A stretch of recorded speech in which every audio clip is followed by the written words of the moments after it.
Okay, so ngayong araw, maglalagay na naman tayo ng bagong pampapogi dito sa shop. Shop upgrade ulit, natatapos yan. Kailangan pagandahin natin ang pagandahin yung shop.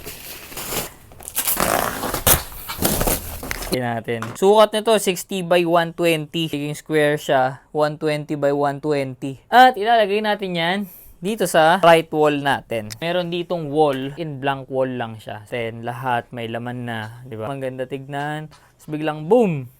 Meron ditong isang blankong wall. Dahilan din bakit wala akong lalagay talaga dito. Sobrang lakas ng ulan. Tumutulo dyan para may mga spot-spot ng tubig dyan. So ngayon, nakaisip ako ng paraan. Ito gagamitin natin. Ito kahit mabasa, okay lang. Ito, ganyang vibe.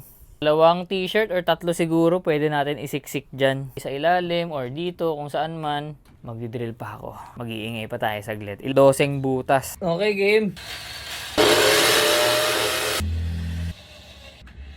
Down. Meron pa isang katabi na lang.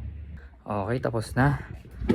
Hindi ko na pinakita paano ikabit yung isa pa dahil ganun din naman eh.